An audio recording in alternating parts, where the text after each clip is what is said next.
اعوذ باللہ من الشیطان الرجیم، بسم اللہ الرحمن الرحیم۔ آپ کی خدمت میں حاضر ہیں اپنے یوٹیوب چینل کے ساتھ۔ آج ہم بات کریں گے مقبوضہ کشمیر پر۔ مقبوضہ کشمیر جہاں پر انڈیا کا کئی دہائیوں سے قبضہ ہے اور وہاں پر انڈیا نے جو ظلم و ستم کیے ہیں ان کی ایک لمبی داستان ہے۔ اس وقت ظلم و ستم اس حد تک بڑھ چکے ہیں کہ کشمیریوں نے خاموشی اختیار کی ہے اور کہتے ہیں کہ بات مت کرو، ہو سکتا ہے فون ٹیپ ہو رہا ہو۔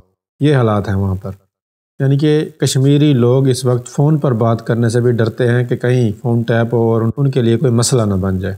کشمیری لوگ جب گھر پر بھی بات کر رہے ہوتے ہیں تو لوگ کہتے ہیں بات مت کرو، ہو سکتا ہے فون ٹیپ ہو رہا ہو۔ یہ سب نفسیاتی طور پر ہونے لگا ہے۔ راستے میں بھی لوگ دھیمی آواز میں بات کرتے ہیں، ایسا لگتا ہے کہ دیواروں کے بھی کان ہیں۔ یہ کہنا تھا مقبوضہ کشمیر جو کہ انڈیا کے زیر انتظام ہے، جہاں پر میڈیا سے بات کرتے ہوئے وہاں کے لوگوں نے کہا کہ کئی دنوں سے نہ تو احتجاج کی خبریں آ رہی ہیں، نہ ہی کسی قسم کی مزاحمت ہو رہی ہے، تو کیا کشمیر میں سب کچھ ٹھیک ہو گیا ہے؟ تو وہاں کے لوگوں کا کہنا تھا کہ انڈین حکومت نے اب مختلف طریقے سے آوازوں کو دبانا شروع کر دیا ہے۔ پہلے ایسا ہوتا تھا کہ احتجاج ہوں گے اور یہ تصور تھا کہ تشدد ہوگا، بندوقیں ہوں گی، راستوں پر جھڑپیں ہوں گی، لیکن اب سب کچھ بدل گیا ہے۔ بہت ساری ویب سائٹس کشمیر کے بارے میں بات کرتی ہیں مگر وہ کشمیر میں نہیں چلتی۔ سوشل میڈیا اکاؤنٹس معطل کر دیے جاتے ہیں، جس کے بارے میں خیال کیا جاتا ہے کہ کسی کو مارے بغیر ایک قسم کا آن لائن احتجاج کر رہے ہیں، لوگوں کو بھڑکا رہے ہیں، سوشل میڈیا پر کچھ پوسٹیں کریں تو کسی نہ کسی الزام کے تحت گرفتار کر لیا جاتا ہے، لوگوں کو اٹھا کر لے جاتے ہیں، اس طرح تفتیش کرتے ہیں۔ دھیرے دھیرے وہ ماحول بن رہا ہے جہاں لوگوں کو لگتا ہے کہ اگر اپنی زندگی بچانی ہے تو بات کم کرنا ہوگی۔ خوف کا ماحول کچھ اس طرح ہے کہ مختلف طریقوں سے لوگوں کو ہراس کیا جاتا ہے۔ عام کشمیریوں نے اس ماحول کے حوالے سے بتایا کہ ایک خاتون کا کہنا ہے کہ کشمیریوں کو یہ بات سمجھا دی گئی ہے کہ خطے میں تشدد کو ڈاکومنٹ کرنے کی قیمت چکانی پڑے گی۔ کچھ لوگوں کو مثال بنا کر سب کو خاموش کر دیا گیا ہے۔ ایک اور خاتون نے بتایا کہ لوگوں کا دم گھٹ رہا ہے، کوئی لکھے تو وہ گرفتار ہو جاتا ہے۔ صرف کشمیر کے باہر نہیں بلکہ کشمیر کے اندر بھی کوئی خبر نہیں ہے، ہم جو سانس لیتے ہیں اس میں بھی خوف ہے۔ ایک نوجوان کشمیری مرد نے بتایا کہ صرف کشمیر ہی نہیں، مجھے لگتا ہے کہ انڈیا بھی اس خاموشی پر الجھن میں ہے۔ پتہ نہیں کشمیریوں کی خاموشی کے پیچھے مجموعی سمجھداری ہے یا پھر نا امیدی۔ اگر سول سوسائٹی اور انسانی حقوق کے کارکنوں کی گرفتاریوں کے اعداد و شمار کو دیکھیں تو اس کی وجہ کچھ سمجھ آنے لگتی ہے۔ ایمنسٹی انٹرنیشنل کے مطابق 5 اگست 2019 کے بعد سے انڈین حکام نے کم از کم 27 صحافیوں کو گرفتار کیا اور قید میں رکھا۔ اس عرصے میں انسانی حقوق کے کارکنوں اور صحافیوں کے خلاف کریک ڈاؤن کے 60 واقعات رپورٹ ہوئے۔ ایمنسٹی انٹرنیشنل کے مطابق 2022 تک 3 برسوں میں اس غیر قانونی حراست کے خلاف دائر درخواستوں میں 32% اضافہ ہوا ہے۔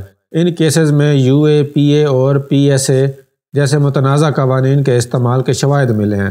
اس کے علاوہ لوگوں کی نقل و حرکت پر مکمل غیر قانونی اور غیر اعلانیہ پابندی ہے، جیسے کہ پولیٹرز ایوارڈ جیتنے والی ثنا ارشد مٹو کو ویزا اور ٹکٹ ہونے کے باوجود ملک سے باہر سفر کرنے سے روک دیا گیا تھا۔ ماہرین کہتے ہیں کہ اس نے ایک خوف کا ماحول پیدا کر دیا ہے۔ صحافی اور تجزیہ کار انورادھا بھیسن کہتی ہیں کہ حکومت کی جانب سے نگرانی کے ذریعے نمٹا جا رہا ہے، اس کی وجہ سے لوگ خاموش ہیں کہ ہم پر نظر رکھی جا رہی ہے۔ کئی سوشل میڈیا صارفین کو بھی کئی بار اس طرح سے ڈرایا دھمکایا گیا ہے جس طرح پریس کو۔ ان کا مزید کہنا تھا کہ مختلف طریقوں سے ہراس کیا جاتا ہے، حراست میں لیا گیا، ان پر کرمنل کیس ہوئے، کچھ کو فون کال پر ڈرایا گیا، ان کے سمن جاری ہوئے، تفتیش ہوتے ہی باقاعدہ ایک ڈر کا ماحول بنا ہوا ہے جس کی وجہ سے لوگ بول نہیں پا رہے۔ تو یہ صورتحال ہے مقبوضہ کشمیر کی، جہاں پر انڈیا نے اس وقت اس حد تک ایک ماحول بنایا ہوا ہے، ایک ڈر کا ماحول بنا دیا ہے کہ وہاں پر لوگ بولتے ہی نہیں ہیں اور گھر میں بھی سہمی ہوئی آواز میں بات کرتے ہیں یا دھیرے آواز کرتے ہیں کہ کہیں کوئی سن نہ لے۔ یہ ان کا حالات ہیں، یہ لوگوں کو بولنے نہیں دیتے اور یہ وہ ملک ہے جو کہ خود کو جمہوریت کا سب سے بڑا علمبردار کہتا ہے۔